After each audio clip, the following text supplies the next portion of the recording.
같이 사도신경으로 신앙을 고백하도록 하겠습니다.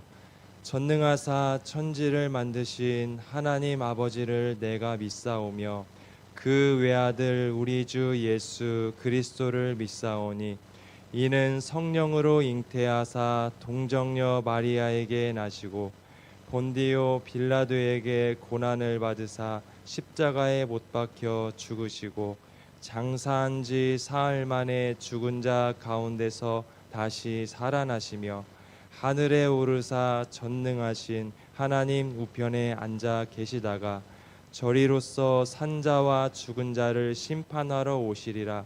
성령을 믿사오며 거룩한 공예와 성도가 서로 교통하는 것과 죄를 사하여 주시는 것과 몸이 다시 사는 것과 영원히 사는 것을 믿사옵나이다. 아멘. 성경을 봉독하도록 하겠습니다. 요한복음 1장 14절에서 18절까지의 말씀입니다.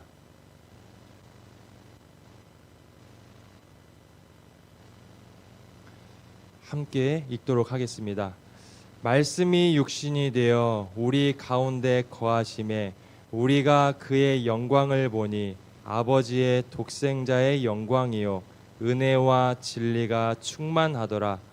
요한이 그에 대하여 증언하여 외쳐 이르되 내가 전에 말하기를 내 뒤에 오시는 이가 나보다 앞선 것은 나보다 먼저 계심이라 한 것이 이 사람을 가리킴이라 하니라. 우리가 다 그의 충만한 데서 받으니 은혜 위에 은혜로라. 율법은 모세로 말미암아 주어진 것이요 은혜와 진리는 예수 그리스도로 말미암아 온 것이라. 본래 하나님을 본 사람이 없으되 아버지 품속에 있는 독생하신 하나님이 나타내셨느니라. 아멘. 오늘 본문에서 세례 요한은 예수님을 내 뒤에 오시느니 나보다 앞서니 나보다 먼저 계시니라고 하면서 세 가지로 설명을 합니다. 예수님은 요한이 먼저 길을 예비하신 뒤에 오신 분이셨습니다. 또한 세례 요한이 예수님보다 먼저 태어나기는 했지만 예수님은 세례 요한보다 먼저 계셨고 뛰어난 분이셨습니다. 그 예수님께서 육신이 되어서 이 땅에 오셨고 이제 우리 가운데에 거하시게 되었습니다. 하나님을 본 사람은 아무도 없었습니다. 하지만 하나님의 품속에 계셨던 그 예수님께서 이 땅에 오심으로써 우리는 예수님을 통하여서 하나님을 볼 수가 있게 되었습니다. 하나님을 가장 잘 알고 하나님을 가장 잘 계시할 수 있는 분은 예수님밖에 없기 때문에 우리는 예수님을 통하여서 하나님을 이해할 수 있고 하나님을 알아갈 수가 있습니다. 우리 가운데 오신 예수님으로 은혜와 진리가 충만함을 우리는 보게 됩니다. 은혜가 진리가 충만했던 모습은 출애굽 사건에서도 발견이 됩니다. 하나님은 시내산에서 모세에게 인자와 진실이 많은 분으로 말씀하셨는데 여기에서 인자와 진실이 오늘 본문에서의 은혜와 진리입니다.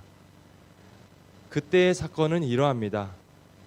모세가 십계명을 받으러 시내산에 올라갔습니다. 그나마 지금까지는 자신들을 인도해준 눈에 보이는 모세가 앞에 있어서 듬직했었는데 모세가 오랫동안 보이지 않자 이스라엘 백성들은 마음이 불안해지기 시작했습니다. 그래서 그들은 해서는 안 되는 일을 했습니다. 금을 모아서 금송아지를 만들고 이것이 자신들을 인도했다라고 하였습니다. 하나님이 눈에 보이지 않았기 때문에 눈에 보이는 무언가를 그들은 필요로 했습니다. 그래야 그들의 불안한 마음을 잠재울 수가 있기 때문입니다. 이스라엘 백성들은 이미 홍해를 건너는 기적을 체험했습니다. 그리고 매일마다 만나를 먹는 체험을 했습니다. 하지만 끝도 보이지 않는 그 광야의 긴 여정 속에서 두려운 나머지 모세가 보이지 않자 눈에 보이는 금송아지를 형상화해서 만들었습니다.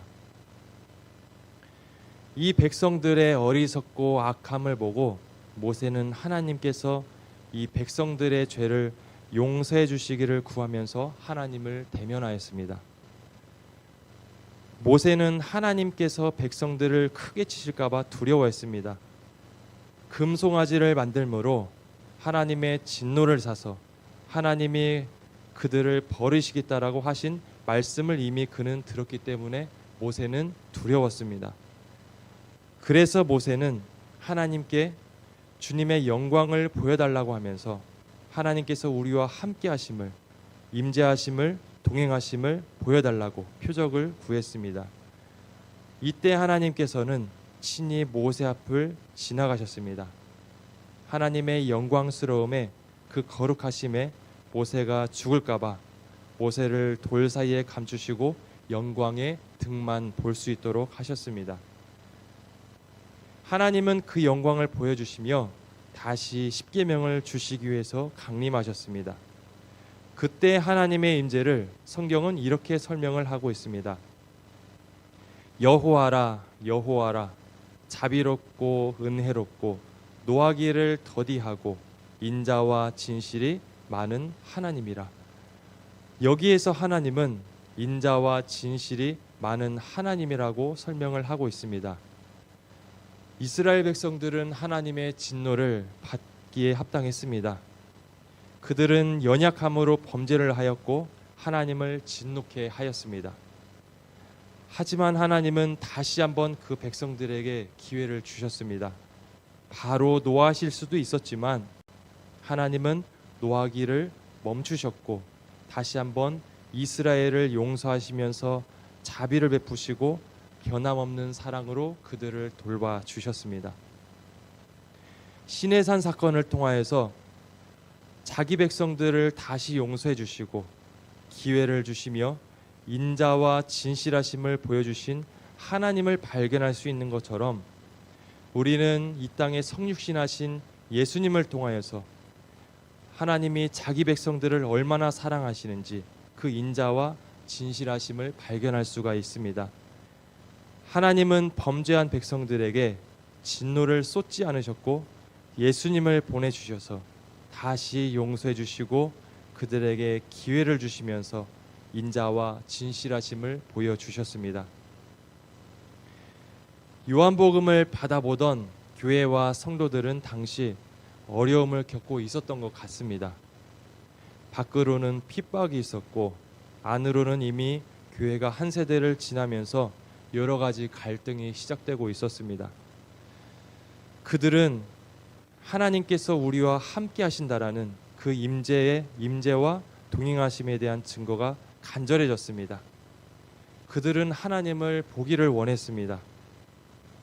하나님의 임재를 간절히 고대하던 그 성도들에게 요한이 한 말은 바로 예수님입니다.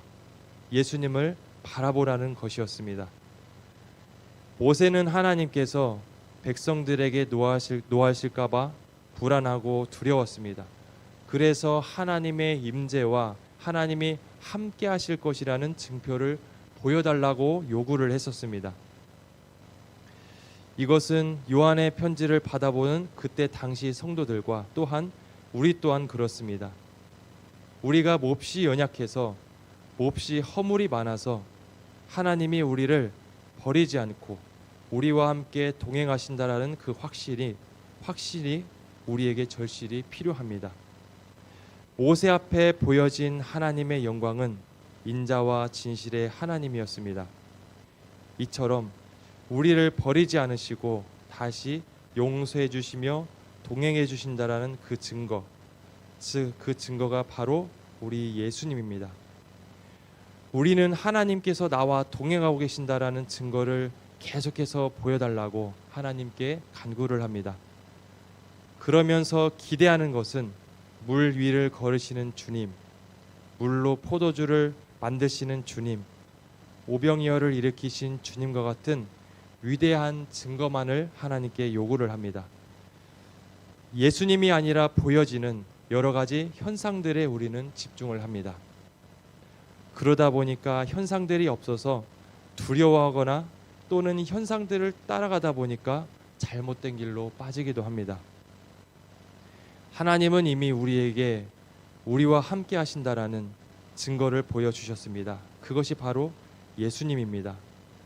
환상을 못 봐도 되고 특별한 체험이 없어도 우리는 괜찮습니다. 예수님이야말로 하나님께서 우리에게 진노를 멈추시고 우리를 용서해 주시며 함께 주시겠다라고 주신 가장 큰 표적이며 증거이기 때문입니다. 오늘 하루도 살아갈 때에 이 사실을 확신하는 삶을 살아가는 저와 모든 성도님들이 되시기를 주님의 이름으로 축원합니다. 다 같이 기도하시겠습니다. 살아계신 하나님, 예수님이야말로 하나님께서 노하기를 더디하시며 용서해 주시고 우리와 함께 해주신다라는 확실한 증거라는 것을 믿습니다. 다른 증거를 구하면서 찾지 않고 성육신하신 예수님을 묵상하며 우리와 함께 하시는 하나님을 확신하고 살아가게 하여 주시옵소서. 존귀하신 우리 구주 예수 그리스도 이름으로 기도합니다. 아멘.